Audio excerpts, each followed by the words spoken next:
Les habitants de la Gironde pensaient avoir vécu le pire en 2022. Mais cette année, les incendies qui ravagent le sud-ouest de la France sont encore plus intenses, encore plus destructeurs. Près de 100 000 hectares sont partis en fumée depuis le début de l'année. C'est un record historique. La préfète de Gironde vient de tenir un point presse. Elle prévient, la menace reste très sérieuse. Il ne faut pas relâcher la vigilance. On fait le point avec Thibaut Grosse. Derrière ces pins, un mur rouge ardent. Toute la nuit, l'incendie en Gironde a continué sa progression, attisé par des bourrasques de vent. Sur la commune du Porge, ses habitants essayent tant bien que mal de protéger les maisons du quartier avec des tuyaux d'arrosage. Dépassés, les sapeurs-pompiers adaptent leur stratégie. Ils doivent renoncer à sauver les habitations condamnées pour empêcher le feu d'avancer sur d'autres fronts. Notre travail à nous, c'était de faire le prorata entre ce qu'on peut sauver, ce qui est menacé et ce qu'on ne peut pas sauver. Les ressources en eau étant limitées, on ne peut pas consacrer d'eau à cette habitation. On l'a considérée perdue, on a concentré nos moyens sur ce qui était menacé. Le sud-ouest de la France, dévasté par 2 incendies dans les Landes et en Gironde. Les flammes ont déjà parcouru plus de 30 000 hectares et avancent en direction de la ville de Bordeaux. 7 communes aux alentours ont dû être évacuées. 167 000 personnes, habitants et vacanciers, ont déjà dû quitter leur logement en Gironde. Certains, encore sous le choc, sont arrivés dans ce centre d'accueil au milieu de la nuit. Et on a reçu une alerte vers 2h38 du matin. Du coup, on est sorti de la maison avec les enfants et ma femme, tout ça, on a suivi les consignes, quoi. Je pleure parce que j'arrive pas à comprendre. On se sent rabaissé, on se sent des moins que rien. L'évacuation de Bordeaux n'est pas à l'ordre du jour selon les autorités. L'armée a été appelée en renfort et l'avion militaire A400M a effectué cet après-midi ses premiers largages en Gironde. Nous sommes en direct avec Xavier Danet. Bonsoir, vous êtes le maire d'Arès, une des premières communes menacées, évacuées. Déjà, comment allez-vous? Comment vous vous administrez et quelle est l'ampleur des dégâts? Oui, bonsoir. Donc le feu reprend d'abord. Mes habitants, et c'est ce qui est plus important pour moi, sont mis en sécurité puisque la commune a été totalement évacuée. Donc je viens de leur rendre visite. Ils sont hébergés dans les communes voisines. Donc ils vont bien, c'est ce qui ma première pensée vont vers eux et je suis totalement rassuré là-dessus. Après, sur les nouvelles du front, et on le voit derrière moi, il y a une fumée encore épaisse. Il y a 1 heure, on était à peu près tranquille. On savait que le vent allait revenir, le vent est revenu, le vent a tourné et à nouveau, on a des départs de feu alors qu'on était à peu près tranquille. Voilà, des choses et d'ailleurs, l'écran s'envole, je vais être obligé de le tenir puisque le feu a repris, quoi. Le vent a repris, le feu a repris. Donc aujourd'hui, on n'est pas complètement rassuré. Je souhaite faire le maximum afin de mettre au moins le bâti, la forêt, on sait qu'on en a perdu une très grosse part, au moins le bâti pour que quand les gens reviennent, puissent retrouver leur domicile. Nous sommes aujourd'hui en intervention sur les 3-4 personnes qu'on n'a pas pu évacuer pour des raisons médicales. Nous sommes à leur côté. Je viens d'avoir monsieur le sous-préfet qui me met tous les moyens à disposition. Nous aussi, parce que c'est important pour la population, leur dire attention, on prend soin de vos bâtiments, soyez rassurés, on leur donne des nouvelles régulièrement. Et maintenant, on prend soin des animaux qui sont restés sur place, puisqu'il était aussi important de les rassurer là-dessus et de prendre soin du vivant. Voilà, prendre soin du vivant et aussi du bâti. 140 maisons, je le rappelle, ont brûlé déjà, c'est ce qu'a indiqué la préfète de Gironde. Vous restez avec nous si vous le voulez bien, Xavier Danet. On va faire le point sur ce qui est déployé à ce jour en termes de moyens humains et matériels. Bonsoir Florent Krebseg. Bonsoir Estelle. Donc d'abord, concernant les moyens humains. Alors concernant les moyens humains, tout d'abord, 1400 pompiers professionnels sont déployés à cet effectif. On ajoute potentiellement 3600 sapeurs-pompiers volontaires de la région, plus tous les volontaires qui viennent de la France entière ces jours-ci pour prêter main forte à leurs collègues. Ces effectifs de spécialistes de combat contre le feu seront rejoints dans les heures à venir par 1500 militaires ainsi que par 8 nouvelles unités de police et de gendarmerie dont la mission est l'évacuation des civils. Alors voilà pour le sol. Côté aérien, quelle est l'ampleur du dispositif ? On va commencer évidemment avec les Canadair.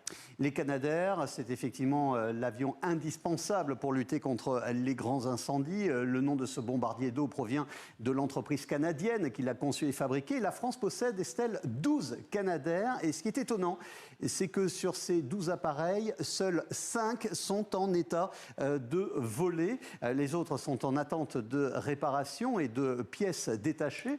Sur les 5, 4 sont en exploitation à l'heure où je vous parle sur le département de la Gironde. Mais il n'y a pas que les Canadair, d'autres moyens sont à disposition. Effectivement, d'autres aéronefs sont employés sur le terrain, comme par exemple les hélicoptères bombardiers d'eau. Il y en a 3 de ce type actuellement autour du bassin d'Arcachon. Le président Macron a activé le mécanisme européen de protection civile. Résultat, on annonce l'arrivée de 2 Canadair croates, mais aussi 2 hélicoptères Black Hawk qui viennent de République tchèque, ainsi que cet avion qui vient du Portugal. Il s'agit d'un Air Tractor. Et dernière livraison très attendue, on pourrait l'appeler l'arme fatale ? Pourquoi pas? L'Airbus A400M, cet appareil est arrivé sur place en Gironde aujourd'hui. Vous avez vu les images il y a quelques instants. Et c'est une prouesse technologique étonnante. On a transformé cet avion militaire gros porteur en bombardier d'eau grâce à une cuve. La voici installée dans la soute de l'appareil. Eh bien, cet avion peut déverser 20 000 litres d'eau ou des produits retardants en moins de 10 secondes. C'est 3 fois plus qu'un Canadair. Seul inconvénient, seule contrainte, les Canadair, eux, vont écoper l'eau sur les lacs ou en pleine mer. L'Airbus, lui, ne peut pas. Il est obligé de rentrer à la base pour à chaque fois remplir la cuve. Et c'était une grande première. Il faut dire que les pompiers ont besoin de renforts. Des dizaines d'entre eux sont déjà blessés. Certains n'ont même pas le temps de faire une pause. Nous sommes toujours en direct avec Xavier Danet, le maire d'Arès en Gironde, l'une des premières villes évacuées. Monsieur le maire, je voulais vous faire réagir à cette image qui a été retenue notamment par la presse américaine. Elle fait la une du Wall Street Journal, elle a été reprise par le New York Times. On y voit cette vision apocalyptique et assez surréaliste de ces vacanciers qui voient ce feu. Comment ne pas revivre cet été cauchemardesque? Je sais que vous n'en êtes pas sorti, mais est-ce que vous y pensez déjà? Oui, bien sûr, la forêt est résiliente. Je suis persuadé que derrière, la forêt saura se relever. Il faudra que l'humain aussi se relève. Il faudra d'abord qu'on en tire les conséquences de tout ce qui se passe aujourd'hui, parce qu'incontestablement, on est co-acteur et co-responsable.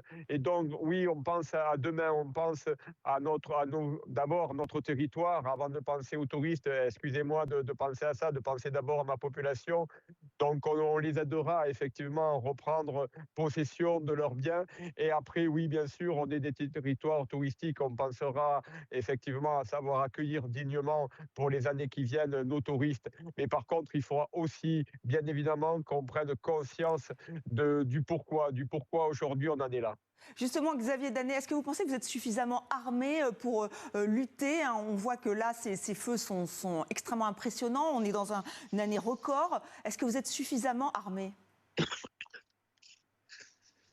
Alors, armé d'un point de vue, d'abord, je ne l'ai pas fait tout à l'heure et je m'en excuse auprès de nos soldats du feu, puisqu'on parlait d'armes. Ce sont des soldats, oui, ils combattent, mais ils combattent de façon extraordinaire.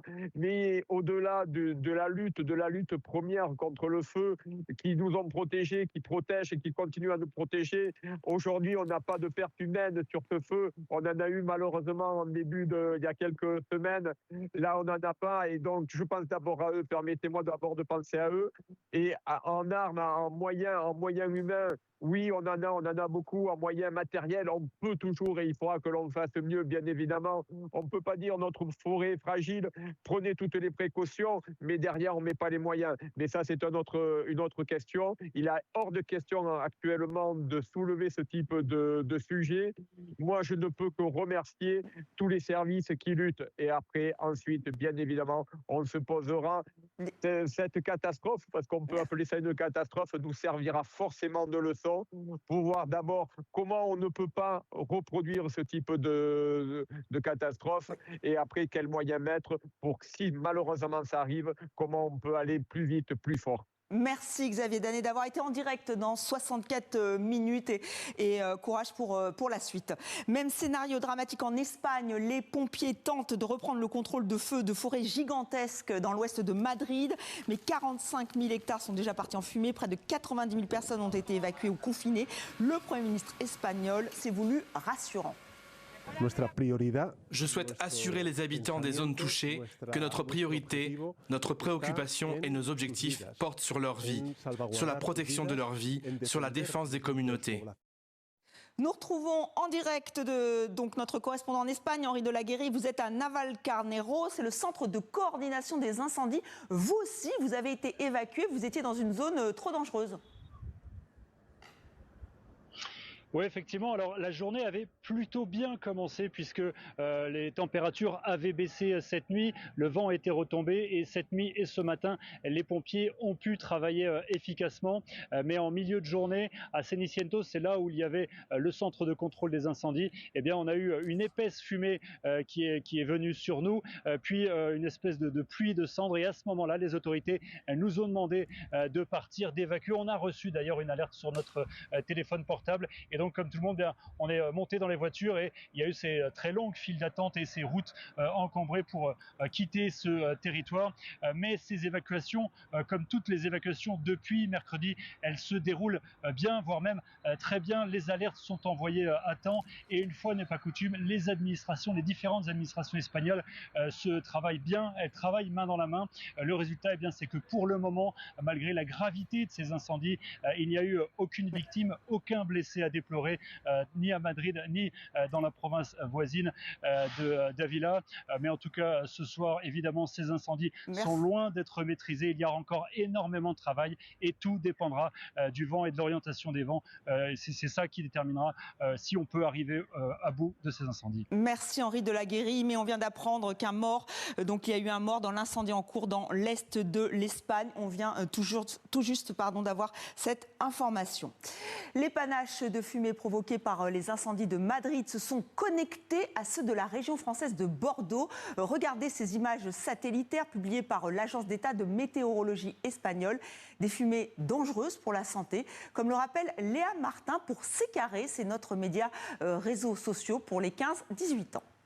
Les feux de forêt ont un effet sur notre santé dont on se doute même pas et on est tous concernés. Cet été, plusieurs régions du monde brûlent. On observe des feux de forêt massifs aux États-Unis, au Canada, mais aussi en Algérie, au Maroc, puis un peu partout en Europe. Donc aujourd'hui, malheureusement, peu importe où on se trouve, on est touché par les feux de forêt. Par leur aspect destructeur, oui, mais aussi à cause de leur effet sur notre santé. Même si on habite loin du cœur d'un incendie, les feux de forêt produisent des particules fines et ultra fines qui, elles, peuvent parcourir un rayon de 1000 km. 1000 km à vol d'oiseau, ça représente un Paris-Madrid ou encore un Madrid-Alger. Comme on le sait depuis un moment déjà, ces particules ont un effet néfaste sur la santé de nos poumons et de notre cœur. Mais des études récentes vont encore plus loin. Les microparticules peuvent atteindre notre cerveau en se glissant dans notre circulation sanguine. Les toxines peuvent ensuite causer un brouillard mental, un manque de concentration, des maux de tête. À long terme, on parle même d'un déclin cognitif. Au Canada, comme il y a beaucoup de feux, on a pas mal étudié la question. Et dans le pays, de 2013 à 2018, ce serait jusqu'à 2700 décès prématurés qui auraient eu lieu à cause de la fumée des feux de forêt. Les particules seraient aussi la cause de certains accouchements prématurés chez des femmes exposées. C'est pour cette raison qu'on doit se battre contre les causes des feux de forêt et s'informer sur la question. Parce que qu'on habite en ville ou à la campagne, peu importe où on se trouve dans le monde, on finit par être touché par ces enjeux-là. Alors j'espère que c'est carré pour toi et surtout,